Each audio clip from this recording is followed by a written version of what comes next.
আসসালামু আলাইকুম। অলি স্যারের অনলাইন কোচিং এ সবাইকে স্বাগত। আজ আমরা ফিনান্সিয়াল ম্যানেজমেন্টের দ্বিতীয় অধ্যায়, প্রথম অধ্যায় কোনো ম্যাথ নাই, দ্বিতীয় অধ্যায় capital budgeting and risk analysis থেকে প্রবলেম 7 করব। এই অধ্যায় থেকে কমপক্ষে 10 থেকে 14 নাম্বার বা আপনার আরো বেশিও আসে অনেক সময়। এখান থেকে সবসময় প্রশ্ন হয়। আর যারা নতুন ভর্তি হয়েছেন তারা আগের ক্লাস করে দিলে ভালো। এই চ্যাপ্টারের যেহেতু 15 তারিখ থেকে ক্লাস শুরু হয়েছে, আগের কয়েকটা ক্লাস করে নিলে ভালো, আর না করতে পারলে আজকের ক্লাস করে বুঝতে পারবেন অনেক কিছু। আর আপনাদের আরেকটা ক্লাস হচ্ছে থিওরি অফ ক্যাপিটাল স্ট্রাকচার, অর্থাৎ চ্যাপ্টার 3। যারা একটু পরে ভর্তি হয়েছে তারা এইগুলা করতে পারেন। এটা হয় শনি সোম বুধ 8:30টায়। আর এই অধ্যায়টা শুধু ম্যানেজমেন্ট ডিপার্টমেন্ট বা অ্যাকাউন্টিং ডিপার্টমেন্টে তো আছেই। অ্যাকাউন্টিং 3rd ইয়ারে আছে এই অধ্যায়, এই বইটা, এবং ম্যানেজমেন্ট 4th ইয়ারে আছে। এবং এই অধ্যায়টা ম্যানেজমেন্ট 4th ইয়ারের জন্য এক ঝিলে দুই পাখি। কিভাবে 10 নাম্বার আসে ফিনান্সিয়াল ম্যানেজমেন্ট বইতে, আর প্রজেক্ট ম্যানেজমেন্ট আসে 10 10 10 20 পাওয়া যায়। সো আপনার এই অধ্যায়টা সবার জন্য গুরুত্বপূর্ণ এবং করতে হবে, এবং চ্যাপ্টারটা অনেক সহজ। আজকে একটা অঙ্ক করাই, তাহলে বুঝতে পারবেন কতটুকু সহজ। প্রবলেম 7 করতেছি আমরা। এর আগে 6টা অঙ্ক করাই ফেলছি অলরেডি। আজকে আমাদের প্রবলেম 7 করাবো। এখানে বলছে the following information of moon company are given below. নিচের তথ্যগুলো মুন কোম্পানির থেকে পাওয়া গেছে। আজকে ক্লাসটা একটু দেরি হয়েছে, এই জন্য আমি আন্তরিকভাবে দুঃখিত। দেরি হওয়ার প্রধান কারণ হলো আজকে 4th ইয়ার অ্যাকাউন্টিং এর পরীক্ষা গেছে। পরীক্ষা 6টা বড় প্রশ্ন, 6টা অঙ্ক আসছে, 6টা হুবহু কমন ছিল। তাদের সাথে একটু আলাপ আলোচনা করলাম, এবং 4th ইয়ার যেহেতু তারা বিদায় নিচ্ছে, তাদেরকে একটু দিক নির্দেশনা দিয়ে দিলাম কিভাবে চাকরি পাওয়া যায় না পাওয়া যায়, এগুলো নিয়ে আলোচনা করতে করতে একটু দেরি হয়ে গেছে। ওদের পরীক্ষা শেষ হয়ে গেলে আপনাদের আর কষ্ট হবে না। 1 তারিখে পরীক্ষা শেষ। The following information of moon company কিছু তথ্য দেওয়া আছে সম্ভাবনা, প্রবাবিলিটি বলতে সম্ভাবনা। ধরেন একটা শেয়ারে যদি সে বিনিয়োগ করে, তাহলে সেখান থেকে ধরেন 100 টাকা দিয়ে শেয়ারটা কিনলো, 12 টাকা লাভ পাওয়ার সম্ভাবনা আছে 15%, পরে 16 টাকা পাওয়ার সম্ভাবনা আছে 15%, 20 টাকা পাওয়ার সম্ভাবনা আছে 30%। এই সম্ভাবনা দেওয়া আছে, এবং লাভ কত টাকা পাইতে পারি সেটাও দেওয়া আছে। প্রথমে বলছে গড়ে কত টাকা আসবে, যেন অনেকগুলো টাকা আসছে, 12 16 বছরে দেখা যায় 5 বারে অনেক টাকা আসছে। কারণ তারা বলতেছে compute the expected return on this company. Expected return বের করে দেখো, এই কোম্পানির প্রত্যাশিত আর কি, আমরা যে গড়ে কত টাকা লাভ হতে পারে সেটা বের করে দেখো। ওকে, কোনো সমস্যা নেই, আমরা এটা বের করে দেখাতে পারবো। এটা করার জন্য ফার্স্টে আমরা ধরে নেই এখানে যে 2টা তথ্য দেওয়া আছে। একটা তথ্য দেওয়া আছে প্রবাবিলিটি, একটা দেওয়া আছে প্রবাবিলিটি দেওয়া আছে 15 15 20 20 20। আর তো রিটার্ন, মুনাফাগুলো পাওয়ার সম্ভাবনা দেওয়া আছে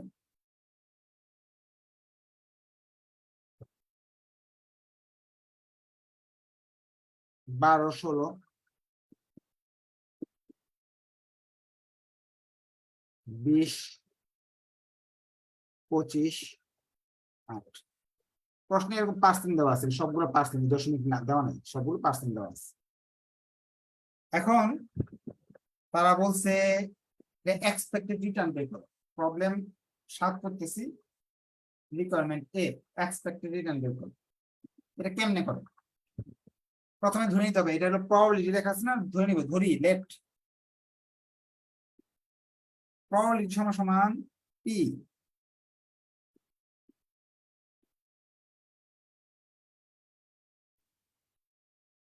আয় গুলা রিটার্ন গুলো আর। এখন প্রশ্ন হচ্ছে ইয়ার বের করো। ইয়ারের সূত্র হলো পি ইন্টু আর। যতবার পি আছে ততবার আর কে গুণ করতে হবে, সেগুলো যোগ করতে হবে। অর্থাৎ সামেশন চিহ্ন দিয়ে যোগ করে বোঝায়। আপনি সামেশন না দেন তাহলে এইভাবে লিখতে হবে 5 বার, পি আর এইভাবে লিখতে হবে।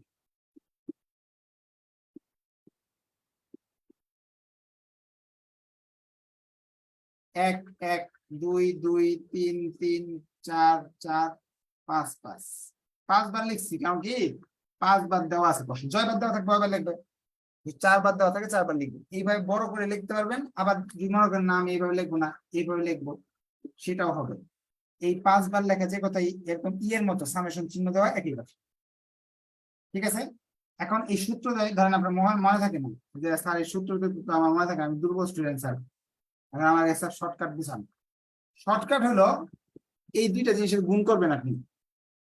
15 গুণ 12% বড় না, 12%-এর অর্থ হলো, এই পার্সেন্টের অর্থ হলো 0.12, অর্থাৎ এটাকে 100 দিয়ে ভাগ করতে হবে, 0.12।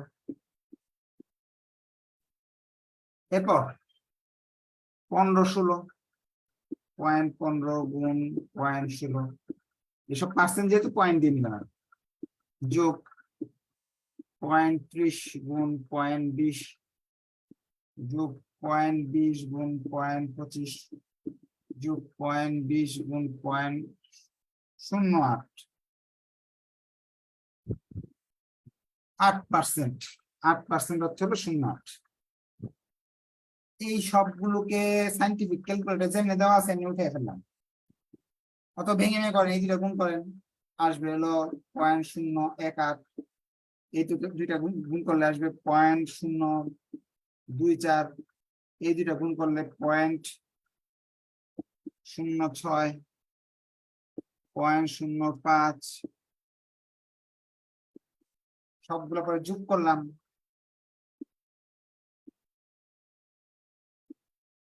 এটাকে আবার 100 দিয়ে গুণ করে এরকম আনসারটা দিতে হবে।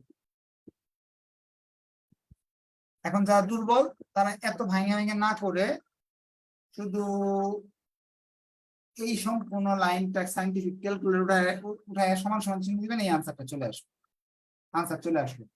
আপনি 3টা স্টেপের মাঝে একটা স্টেপ পারি করলেন, পার দিলেন, ইয়ে করলেন, অর্জন করে ফেললেন, অর্থাৎ 3 থেকে 4 নাম্বার আপনি পেয়ে গেছেন। কতটুকু সহজ আরেকবার বুঝাইতেছি।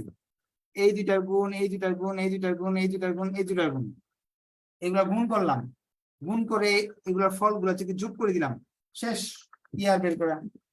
এত সহজ অঙ্ক তো পরীক্ষা আপনার যদি আসে তাহলে তো আপনি অবশ্যই 4 পেয়ে যাবেন নাকি। এখন আমার প্রথমটার উত্তর শেষ, ইয়ার বের করছি 0.08। এখন বলতেছে compute the standard deviation on this company, standard deviation বের করে দেখাবো, স্ট্যান্ডার্ড ডিভিয়েশন বের করতে হবে, এটা একটু কঠিন। এসডি বের করার সূত্র আর মাইনাস ইয়ার স্কয়ার ইন্টু পি। এই জিনিসটা কয়বার লিখতে হবে? 5 বার। কেন? এখানে 5 বার দেওয়া আছে, আর যদি 5 বার লিখতে না চান তাহলে এখানে একটা সামেশন চিহ্ন দিয়ে দিলে একবারই শেষ। আচ্ছা, আমরা কি করতে হবে আমি প্রথমে একটু সংক্ষেপে বুঝাচ্ছি, বিস্তারিত আবার শর্টকাট ফরম্যাটে আসবে। 12% না, এই 12 লিখবো প্রথমে, 0.12, এটাকে বাদ দিব, উত্তর প্রথমটার উত্তর, এটা এ নাম্বারের উত্তর, উত্তরটা বাদ দিব, স্কোয়ার দিব, গুণ দিব এই 15 পি কে, কি করলাম, এই 12 থেকে এই উত্তরটাকে বাদ দিলাম, এটাতে গুণ করলাম, আর একটা স্কোয়ার দিলাম, এইভাবে 5 বার লিখতে হবে। 12-র কাজ শেষ। এবার 16 দিয়ে করেন, 16 লিখলেন, বিয়োগ দিলেন, এটাকে স্কোয়ার গুণ 16-র সাথে এনে কত আছে 15, এবার 16 শেষ, 20,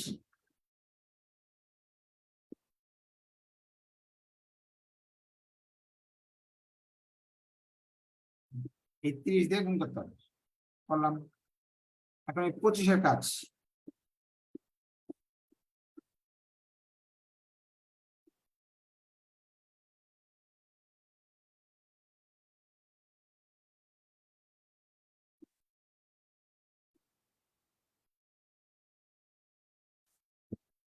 কি করলাম আবার দেখাইতেছি, এখানে 5টা জিনিস দেওয়া আছে না, 5 বার লিখলাম, 1 বার 2 বার 3 বার 4 বার 5 বার।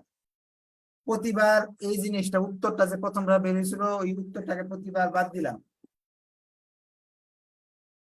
সবগুলোর ব্র্যাকেট শেষে স্কয়ার দিলাম, 5 বারের পি এর মান 5 বার লিখলাম, আমাদের কাজ শেষ। এখন আপনি চাইলে সম্পূর্ণটা সাইন্টিফিক ক্যালকুলেটরে করে করে করতে পারেন, অথবা ভেঙে ভেঙেও করতে পারেন যে কোনটার মান কত আসে। আমি একসাথে করে দিলাম, হ্যাঁ, সাইন্টিফিক ক্যালকুলেটর দিয়ে একসাথে করবেন। আপনার উত্তর কত আসে দেখি তো, কেউ করছেন কিনা কমেন্টে লেখেন। আমার মনে হয় না কেউ এটা করতে পারছেন।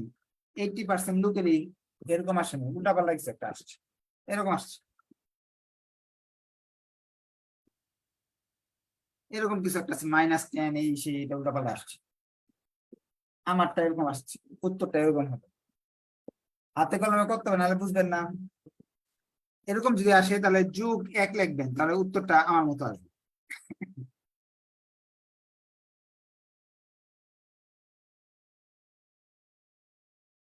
উত্তরটা আমার মতো আসবে, কিন্তু আমারটা তো এখানে 1 0, আপনারটা 1 কেন?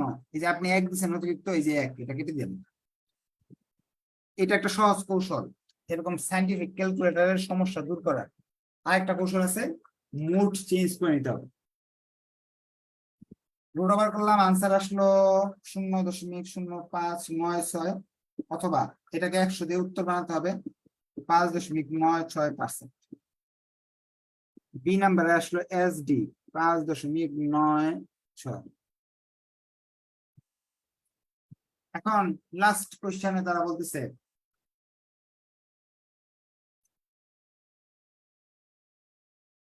compute the coefficient of variation of the for the company. Coefficient of variation CV বের করো, ইয়ার ভাগ, আমরা যে প্রথমে ইয়ার আর এসডি বের করছিলাম না, এই দুইটা উত্তরকে 100 দিয়ে গুণ করলে শেষ। অর্থাৎ যে দুইটা বানাইছি আমরা 1 আর 2 নাম্বার রিকোয়ারমেন্ট, ওই দুইটা উত্তর লিখবো, 100 দিয়ে গুণ করবো।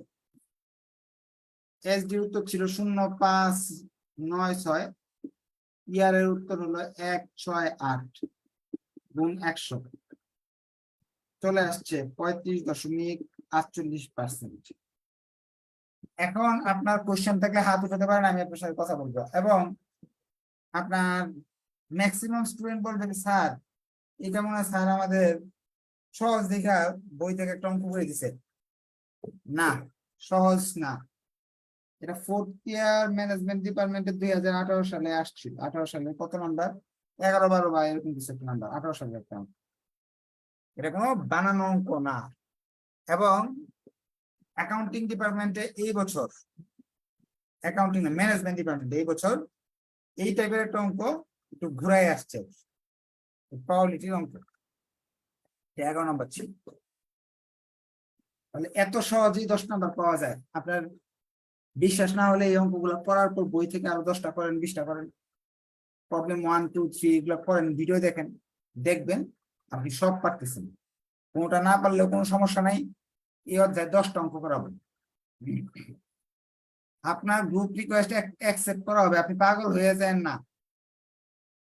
আপনি মেসেঞ্জারে লিখে দেন গ্রুপ রিকোয়েস্ট অ্যাকসেপ্ট হয়নি, আপনি মেসেঞ্জারে আপনাদের নোটিশ দেওয়া হয়েছে না যে আপনার একদিন ভিডিও দেখতে পারবেন না, কিন্তু নোটিশ তো পড়বেন না আপনারা, আপনারা ঘুমায় থাকবেন আর আমাকে মেসেজ দিয়ে জানাবেন। আপনাকে রিমুভ করা হয়েছে 3 দিন 4 দিন 5 দিন আগে। আপনি যদি নতুন ভর্তি না হয়ে থাকেন, আপনার এতদিন খবর ছিল না, আজকে হঠাৎ খবর হয়েছে, তার মানে এতদিন একটু করেন না, অ্যাড করে দেওয়া হবে, অপেক্ষা করেন। মেসেঞ্জারে লিখে রাখেন আমার আইডি এমডি অলিউর রহমান। হ্যাঁ, আপনার টেনশনের কোনো কারণ নাই। আপনার 7 নাম্বার অঙ্ক 10টা অঙ্ক করার পর বই থেকে যে যদি 100টা অঙ্ক থাকে, আপনি মেইন বই থেকে 100টা যদি অঙ্ক থাকে 100টা করবেন। করার পর যদি আপনি কোনোটা না পারেন সেটা সলভ ক্লাসে বলবেন, সেটা নিয়ে আলোচনা করা হবে। ধন্যবাদ সবাইকে, আসসালামু আলাইকুম। নেক্সট ক্লাসে দেখা হবে, যেহেতু কোশ্চেন নাই কেউ হাত আচ্ছা কি বলতেছে মানে, স্যার জব প্রস্তুতি যদি বলতেন তাহলে। হ্যাঁ, জব প্রস্তুতির ফ্রি গ্রুপ খোলা হবে এই বছর থেকে, এখানে আপনারা ফ্রিতে জবের আলোচনা করবেন। আপনারা যদি অ্যাক্টিভ হতে থাক আর কি অ্যাক্টিভ থাকতে চান, হ্যাঁ, তাহলে মডারেটর হইতে চাইলে আমার মেসেঞ্জারে যোগাযোগ করেন, আপনাদের মডারেটর বানিয়ে দিব। ওই গ্রুপে আপনারা গ্রুপ স্টাডি আপাতত ফ্রিতেই করতে থাকবেন। এক সময় আমি ফ্রি ক্লাস নিব এবং টিচার নিয়োগ দিব কিছু। যে ধরেন ম্যাথ পড়াইলাম, অন্য সাবজেক্ট ইংরেজি, বাংলা, সাধারণ জ্ঞান, এগুলো তো আমার পড়ানোর সময় নেই, তখন অন্য টিচার নিয়োগ দিব। তখন সেক্ষেত্রে হয়তো বা টিচারদের কাছে পড়তে গেলে অনলাইনে আপনার ফি দিতে হবে, এছাড়া ফি দিতে হবে। আচ্ছা, আর হ্যাঁ, মেসেঞ্জারে যোগাযোগ করেন মডারেটর হইতে চলে। আর একটা বিষয় হলো বই, মেইন বই হলো কমার্স পাবলিকেশন সবচেয়ে ভালো, ওইটা ফলো করার চেষ্টা করেন। যদি পুরাতন পান কমার্স পাবলিকেশন চলবে, মিলেনিয়াম হলেও চলবে, মেন বই এই দুইটা ভালো। আর সাজেশন ব্যতিক্রম একটা ভালো। ঠিক আছে, নেক্সট ক্লাসে দেখা হবে। ধন্যবাদ সবাইকে, আল্লাহ হাফেজ।